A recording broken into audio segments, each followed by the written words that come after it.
Hi, everyone. Welcome to Conversations with Agapè. Today, we have a very special guest speaker, Jordan, who's going to be sharing with us on how to build stronger family bonds.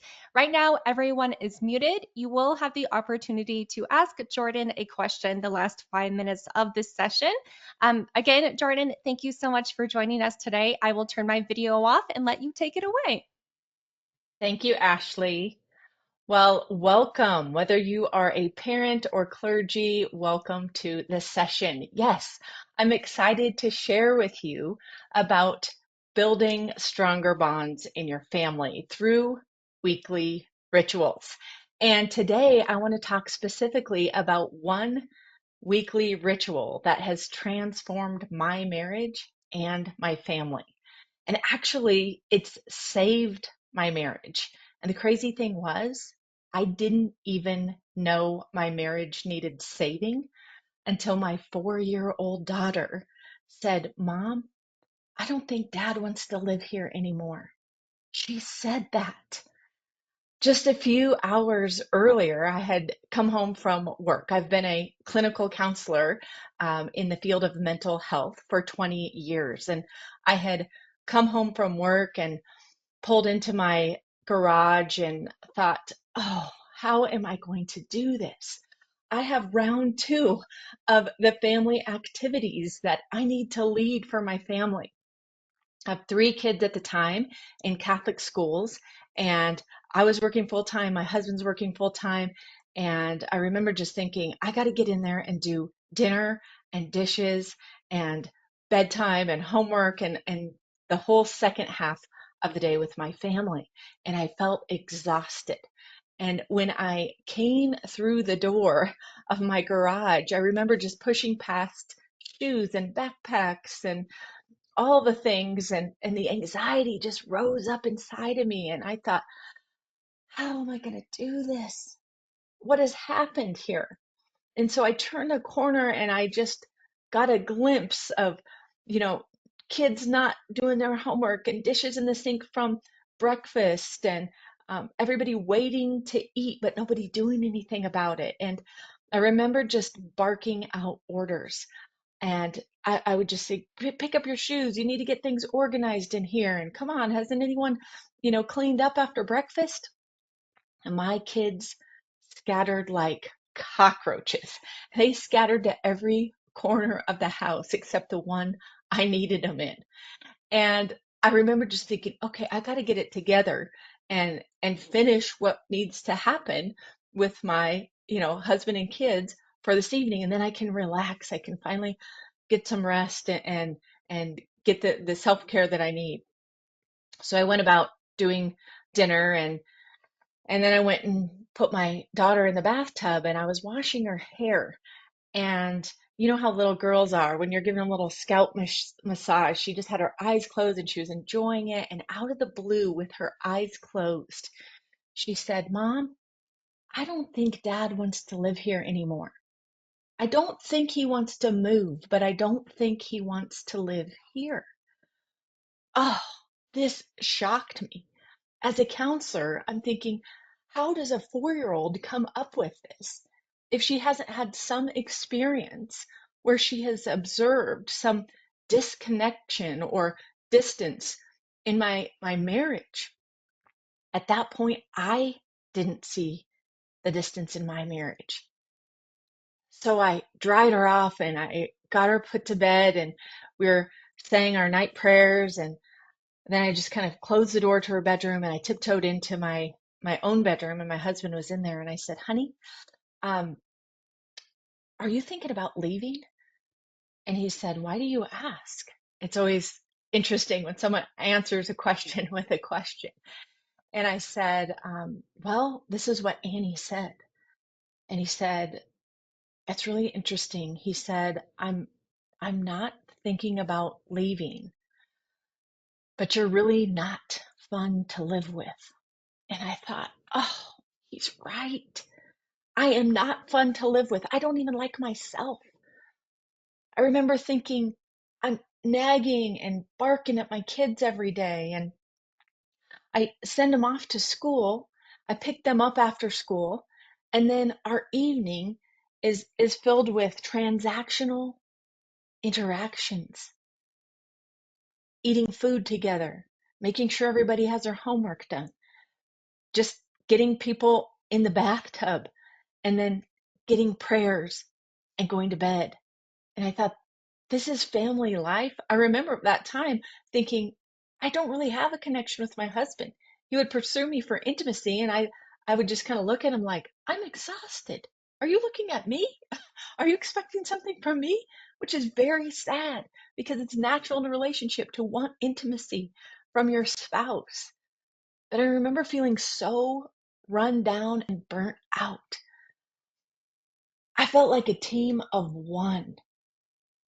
And God has given us a spouse and children for a specific reason.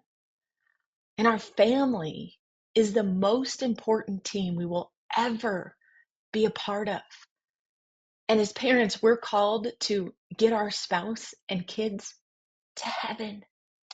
It's our number one call in this vocation as husbands and wives and parents.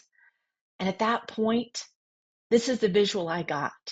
I'm sitting up that night thinking, oh, I'm no fun to live with. And I get this visual of my family as a team. And it was interesting. We all had the same color jerseys on. We all had the same last name across our back, Langdon.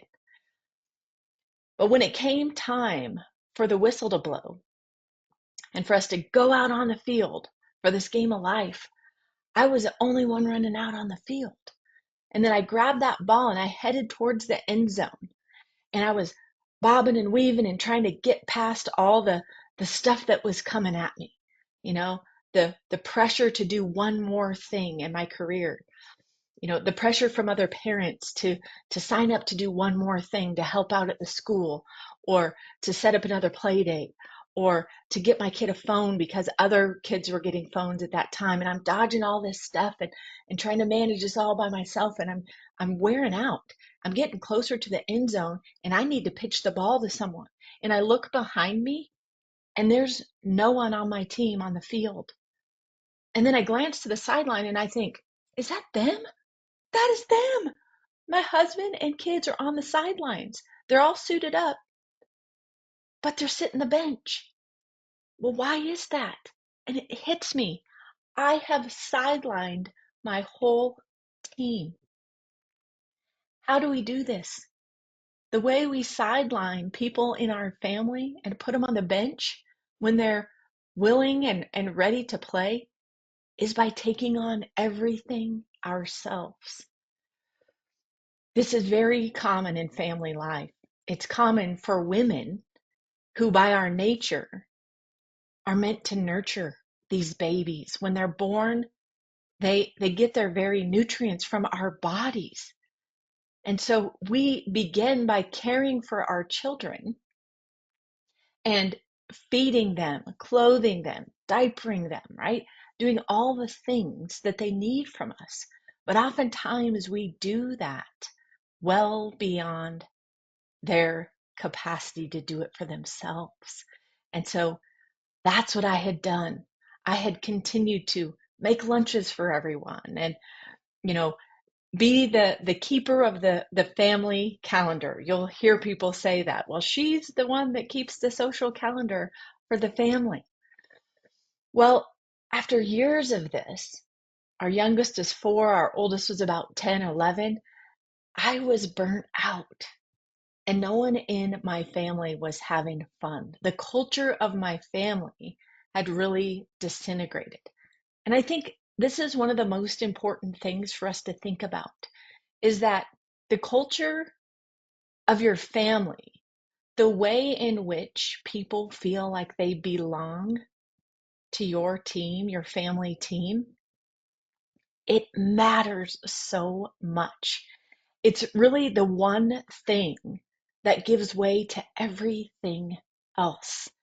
If kids and your spouse feel like they belong and they are part of the team and their opinion matters and they are needed, the nagging and whining goes away. The fighting between siblings really decreases. The level of responsibility to which kids level up is phenomenal.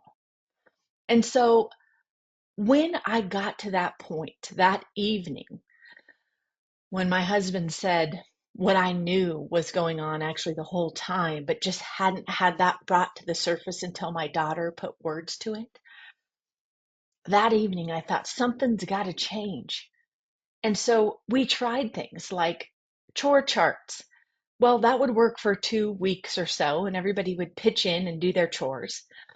And then we'd kind of fall back into these old patterns of me saying, you know what, I could probably, sweep the floor a little bit quicker and it'll look better. So I'll just quick do that.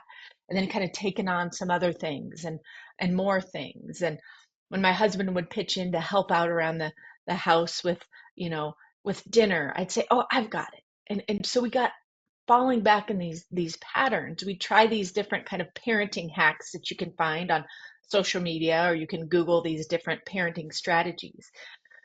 And the only thing that made a difference was this one weekly ritual. We called it the family huddle. Great teams huddle up. They huddle up on the field during a game, they huddle up before a game. Great coaches engage their players and want input from their players. They want their players to be their best. They challenge them to the next level, and they praise them for positive growth and effort, right? So we call this the weekly family huddle. And I want to teach you how to get a weekly family huddle going in your family right away. First of all, the weekly family huddle consists of 3 C's.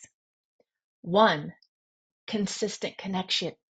Just simply putting on your calendar on a Sunday evening or a Sunday afternoon the words family huddle, or if you'd rather, you can call it a family meeting.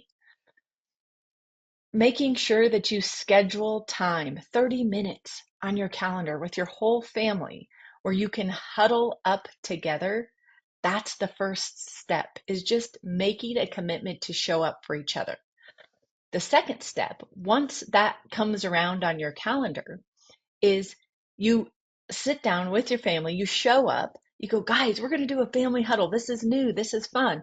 We're going to all get on the same page. The second C is the calendar. You got to review the family calendar together. Why? Well, think about it. When mom or dad is the primary holder of the family calendar, what happens? Kids are constantly barraging you with, what time do we have to leave for this? What's on the calendar today? Are we going to this activity yet? And then maybe your spouse is saying, well, I didn't know that you had to take the kids to a doctor's appointment, right? There is a dependency that is created on the keeper of the family calendar. And that is not good for anyone. It creates burnout for the one that's holding the calendar and keeping all the information themselves. And then it creates dependency for the child and the spouse. And so to just eliminate all that and to unify us around the activities on the family calendar, that's what we do in a family huddle, is we display our calendar where everyone can see it, and we just go day by day over the course of 1 week to look at the activities on the calendar. What happens when you review the family calendar is just awesome.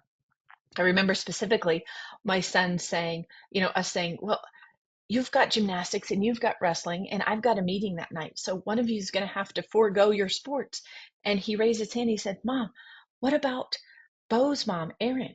She could pick me up. I bet she could give me a ride to wrestling. And I thought, oh, because I'm bogged down in all of the responsibilities of parenting and having a job, I didn't even think of her. That's a great idea.